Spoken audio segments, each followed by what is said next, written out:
Welcome to Episode 7 of the Psychological Safety series, where we explore how to create environments where people feel safe to contribute, collaborate, and grow. In this episode, hosts James Carter, BSN, RN, an ICU nurse with frontline experience in high-pressure environments, and Emily Ramirez, MSN, RN, a nurse manager passionate about fostering open communication, discuss the article written by Dr. Nicolas Abella titled Fostering Psychological Safety in Professional Associations, Local Chapters, and Online Platforms. Professional associations, networking groups, and online platforms are designed to foster collaboration and knowledge sharing.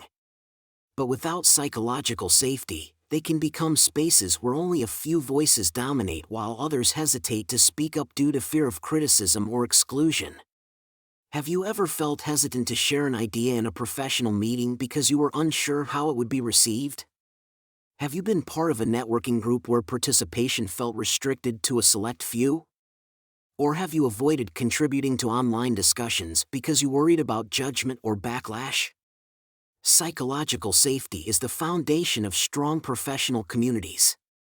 Research confirms that structured engagement, inclusive leadership, and trust-based interactions lead to higher participation, stronger collaboration, and more innovative ideas.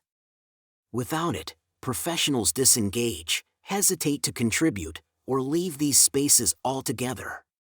In this episode, we will explore the common barriers that limit psychological safety in professional settings, how exclusion, hierarchy, and unstructured discussions discourage engagement, strategies to create inclusive and psychologically safe networking environments, how professional organizations and online platforms can foster a culture of trust, respect, and collaboration. Whether you are a nurse, a healthcare leader, or an active participant in professional communities, this discussion will provide actionable insights on creating spaces where every voice is valued. Now, let's dive into the conversation with James Carter and Emily Ramirez as they explore how psychological safety can transform professional associations and online networking spaces. Welcome back to the Healthcare Nurses Network podcast, where we empower nurses with insights, strategies, and real-world solutions. Today, we're diving deep into a topic that's absolutely crucial for creating thriving professional communities: psychological safety. And we're so glad to have you joining us for this deep dive. Now, imagine feeling totally comfortable sharing your ideas, Yes. knowing you'll be heard and respected, Absolutely. whether it's in a meeting, online forum, or even just casual conversations with colleagues. Exactly. That's the power of psychological safety. And we've got a framework that can help us build it. It's called Engage, and it's all about giving you concrete steps to cultivate that sense of safety, whether you're leading a team or just participating in a group. Engage. I love that. Sounds like such a proactive approach. But before we jump into the framework itself, can we take a step back and define what exactly we mean by psychological safety? I feel like it's one of those terms that gets thrown around a lot but isn't always fully understood. You're absolutely right. At its core, psychological safety means feeling able to speak up, share ideas, and yes, even make mistakes without fear of negative consequences. Right. It's about feeling accepted and respected for who you are and what you bring to the table. I love that. Think about it. Have you ever hesitated to ask a question in a meeting because you didn't want to seem out of the loop?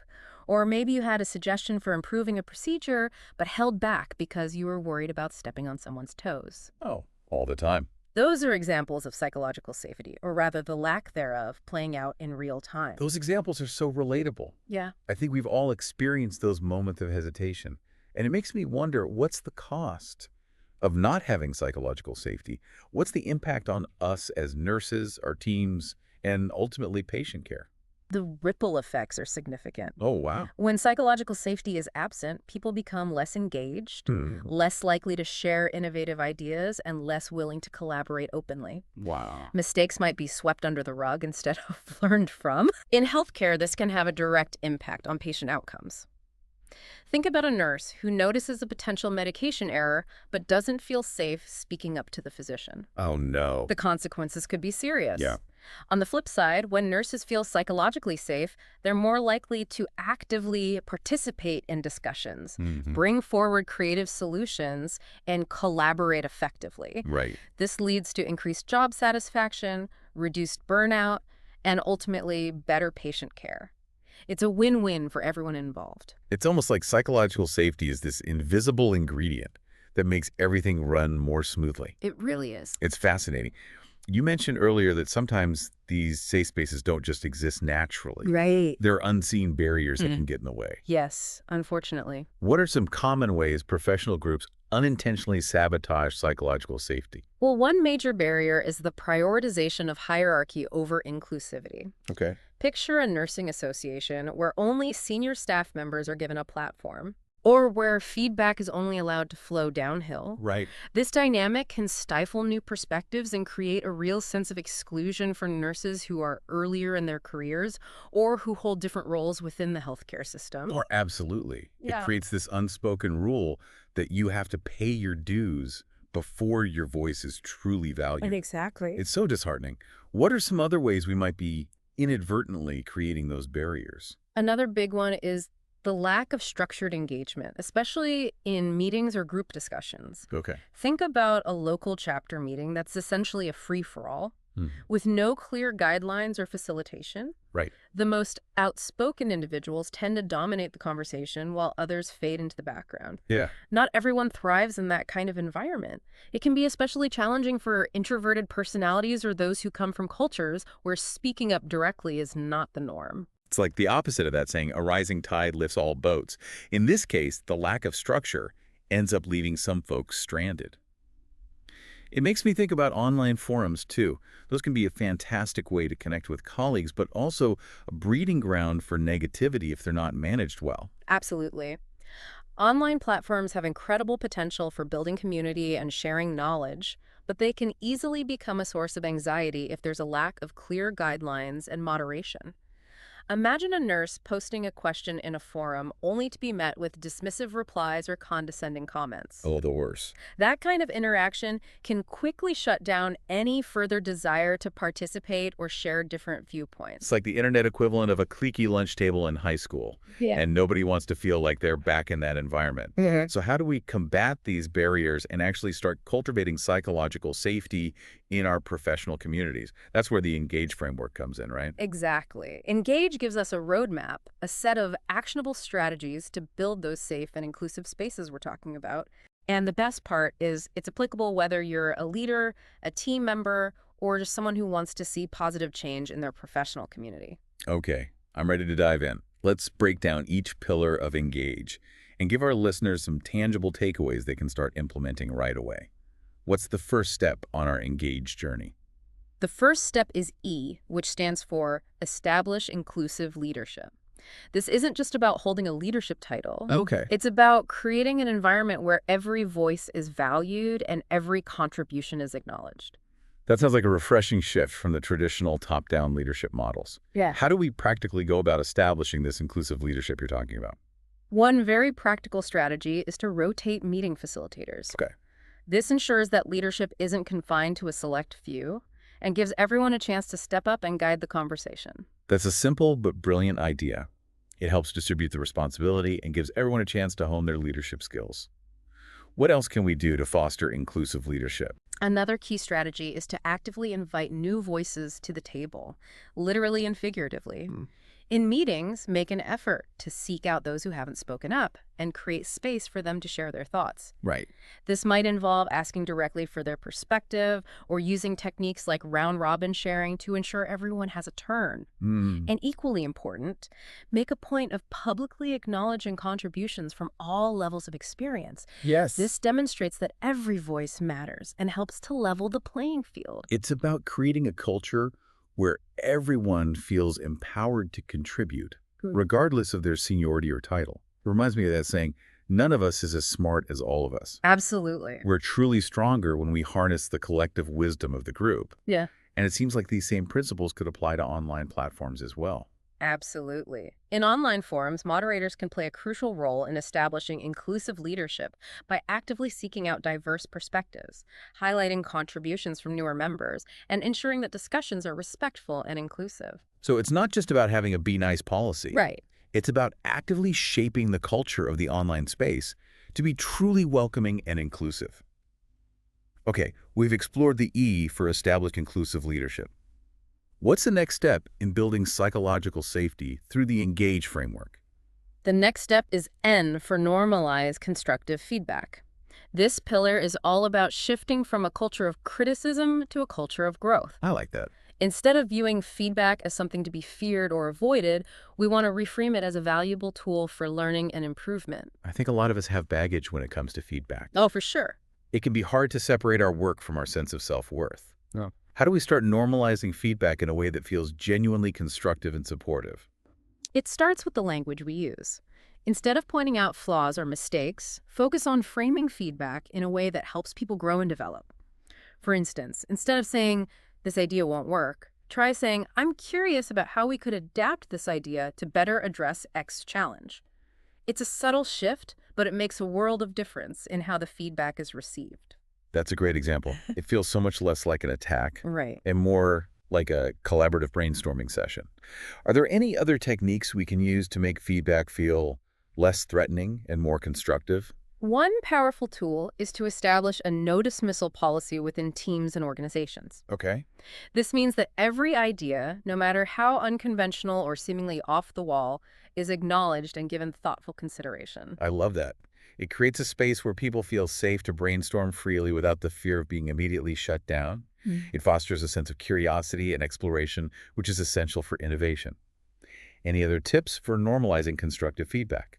Another important strategy is to provide training on how to give and receive feedback effectively. Okay. This gives everyone a shared language and set of tools for engaging in productive conversations.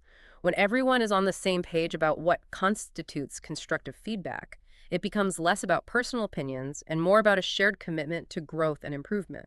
It's almost like learning a new language, the language of constructive feedback. Yeah. And that language can help us build bridges instead of walls. I'm sensing a theme here. Okay, so we've covered E for establish inclusive leadership and N for normalize constructive feedback. What's next on our Engage journey? Let's move on to G, which stands for Guide Structured Engagement. This pillar is all about creating clear frameworks and guidelines for discussions and interactions, especially in group settings. All right, guide structured engagement. What does that look like in practice? I'm imagining some very organized meetings. Well, it doesn't have to be overly rigid, but having some structure in place ensures that everyone has a chance to participate and that no one voice dominates the conversation.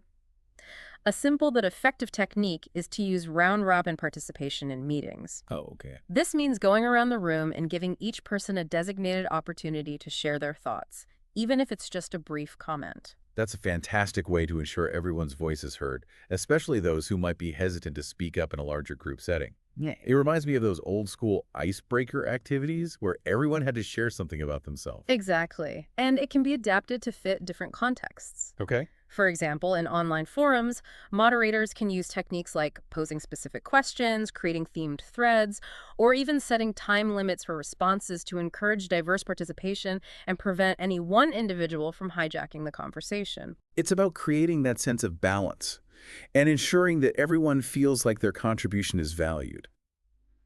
What about those who might be uncomfortable speaking out publicly, even in a structured setting? Are there any strategies for them? Absolutely. That's where anonymous feedback channels come in. Okay. This could involve using online forms, suggestion boxes, or even dedicated email addresses where people can voice their concerns or ideas without fear of judgment or repercussions. That's such a thoughtful solution. Yeah. It recognizes that not everyone expresses themselves in the same way and provides alternative avenues for participation. It really expands the definition of what engagement can look like. Any other strategies for guiding structured engagement? Another great tool is utilizing breakout groups, Okay. especially for larger meetings or conferences. By dividing larger groups into smaller, more intimate settings, you create more opportunities for individual voices to be heard and for deeper connections to be formed. I love that idea. Breakout groups can also be a great way to tackle specific problems or brainstorm solutions in a more focused way. It takes the pressure off of having to come up with brilliant insights on the spot in front of a large audience. We've covered so much ground already. We've talked about establishing inclusive leadership, normalizing constructive feedback, and guiding structured engagement. And we're just getting started with the Engage framework. I'm excited to dive into the remaining pillars in the next part of our deep dive. Me too.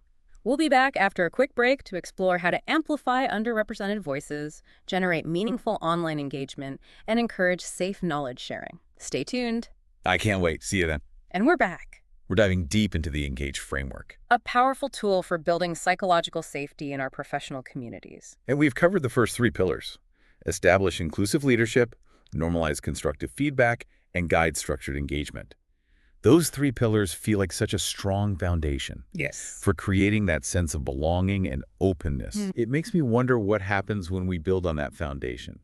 What's next in our Engage journey? The next step is A, which stands for Amplify Underrepresented Voices. Okay, amplify. This pillar is all about recognizing that true inclusivity means ensuring that everyone feels seen and heard, regardless of their background, experience level, or position within the healthcare hierarchy. I think that's something that a lot of organizations strive for but can sometimes fall short on. Right. It's easy to say we value diversity and inclusion, but much harder to put it into practice in a meaningful way. What are some concrete steps we can take to amplify those voices that are often marginalized or overlooked? One powerful strategy is to actively feature guest contributors from diverse backgrounds in our meetings, conferences, and online platforms. Okay. Think about inviting nurses from different specialties, cultural backgrounds, or career stages to share their perspectives and expertise. It's about bringing in fresh perspectives and challenging our own assumptions. I love that. It reminds me of the importance of seeking out mentors and role models who don't necessarily look like us or have the same experiences as us. Right. It broadens our horizons and helps us see the world through different lenses. What else can we do to amplify underrepresented voices? Another key approach is to rotate panel discussions and leadership roles to include a wider range of individuals. Right. Instead of having the same group of people leading every discussion or presenting at every conference, let's create opportunities for new voices to shine. That not only gives more people a chance to share their knowledge and expertise, but also helps to break down those unconscious biases we all have about who is qualified to be a leader or an expert. Right. It sends a powerful message that leadership isn't limited to a select few. Exactly. Any other strategies we can use to amplify underrepresented voices? One more strategy I'd add is to promote peer-led discussions and learning opportunities rather than relying solely on top-down lectures or presentations. This empowers individuals to share their knowledge and experiences directly with their colleagues, creating a more engaging and collaborative learning environment. That makes so much sense. Yeah. It shifts the power dynamics and creates a sense of shared ownership over the learning process. It also recognizes that expertise comes in many forms. Yes. And that we can all learn from each other. Right. We don't always need a designated expert to lead the way. Okay, we've covered A for amplify underrepresented voices. What's next on our Engage journey?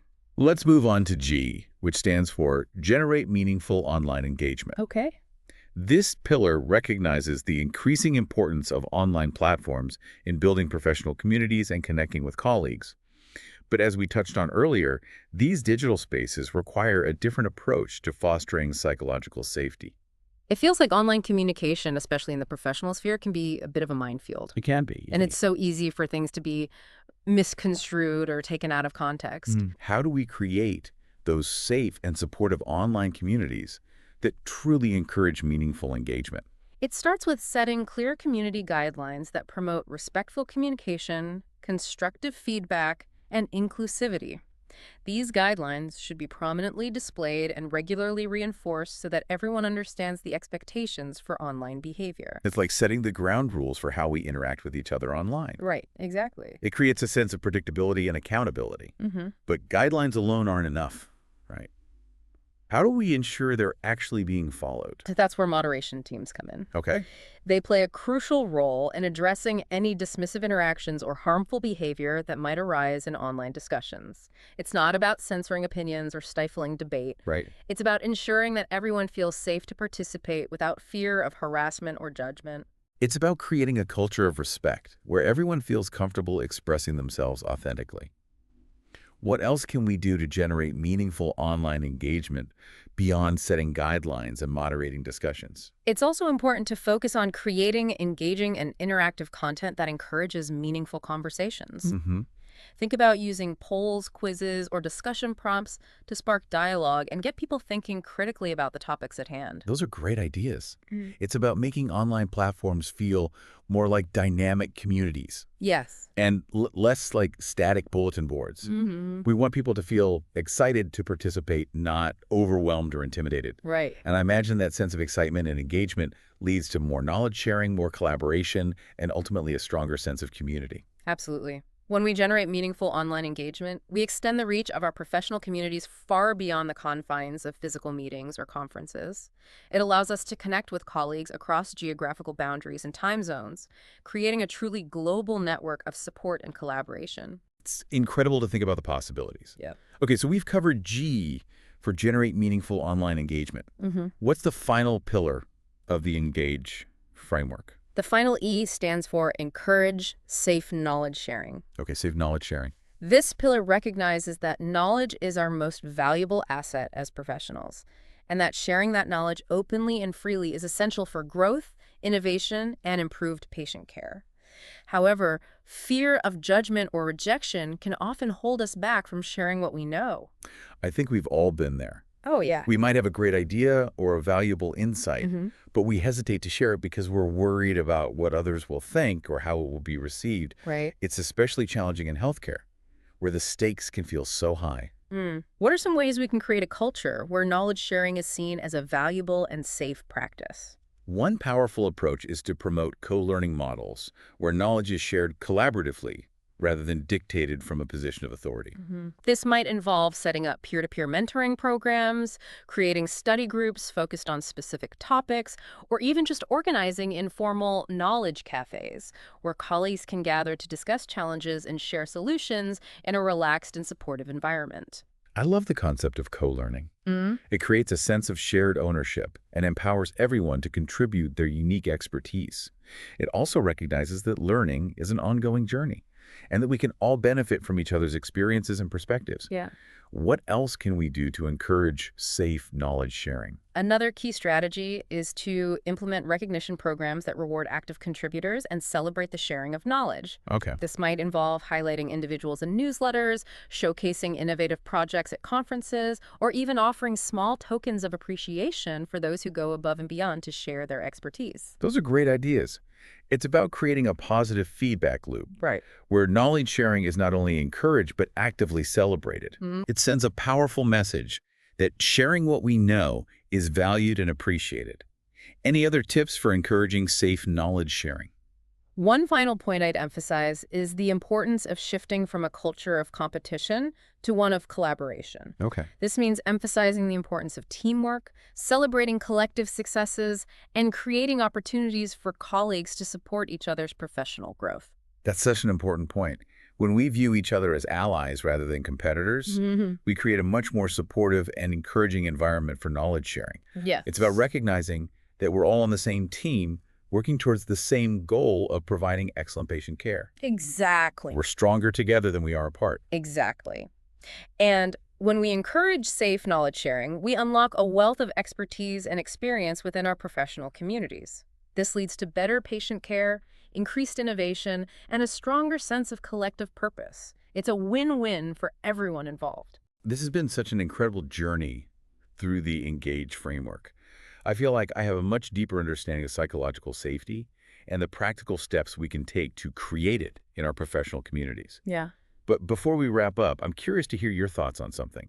You mentioned earlier that some groups might resist change, even when it comes to something as beneficial as psychological safety. How do we address those objections and get everyone on board with this vision? That's a great question. You know, change can be challenging even when it's positive change. I imagine some people might be hesitant to embrace the Engage framework, maybe because they see it as extra work or they're skeptical about whether it will really make a difference. How do we approach those conversations in a way that's productive and respectful? It starts with acknowledging those concerns and validating people's feelings. Right. Change can be unsettling, especially in professional settings where we often have these established routines and ways of doing things. Instead of dismissing those objections or trying to force people to change their minds, Approach the conversation with empathy and a genuine desire to understand their perspective. Absolutely. It's about meeting people where they are and having an open dialogue rather than trying to win an argument. Exactly. Once you've listened to their concerns, you can start to gently challenge their assumptions and offer alternative perspectives. For example, if someone says, "We've always done things this way and it's worked fine," you can respond with something like, "I understand that this is how we've always done things, but I'm curious about how we might adapt our approach to better meet the needs of our evolving workforce and patient population." It's not about saying the old way was wrong. It's about recognizing that there's always room for improvement. Right, exactly. It's about framing change as an opportunity for growth and evolution, Yes. rather than a threat to the status quo. Yeah. And I imagine that emphasizing the benefits of the engage framework can also be helpful in overcoming resistance. Absolutely. Highlight the research that shows how psychological safety leads to increased engagement, innovation, and job satisfaction. Share stories of how other organizations have successfully implemented these principles and the positive outcomes they've experienced. Sometimes seeing real-world examples of how these strategies make a difference can be more persuasive than theoretical arguments. Those are all great tips. It's about making a compelling case for change and demonstrating the value it brings to individuals, teams, and the organization as a whole. And it sounds like patience is key as well. Definitely. Change takes time. Don't expect everyone to jump on board immediately. Be patient, persistent, and continue to reinforce the importance of psychological safety. Model the behaviors you want to see in others and create opportunities for people to experience the benefits of the Engage framework firsthand. It's about leading by example and creating a ripple effect of positive change. This has been such an insightful conversation. I feel like I have a much deeper understanding of psychological safety and the practical steps we can take to create it in our professional communities. But before we wrap up, is there anything else you'd like to add? Any final words of wisdom for our listeners who are eager to put these principles into action?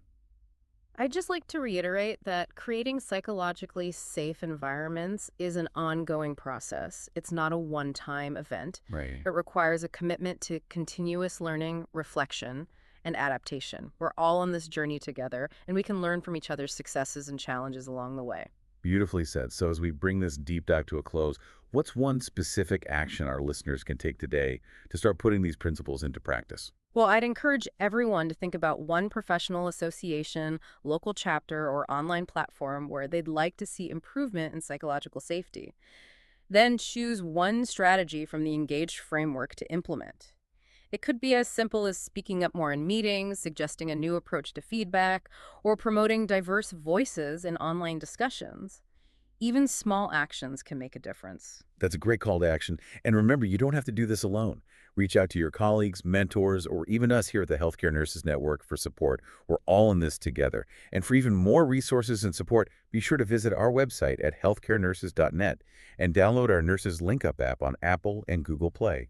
It's a great way to connect with other nurses, find mentors, and build your professional network. Thank you for joining us for this deep dive into psychological safety. We'll be back next time with more insights and strategies to help you thrive in your nursing career. Thank you for listening to the Healthcare Nurses Network podcast.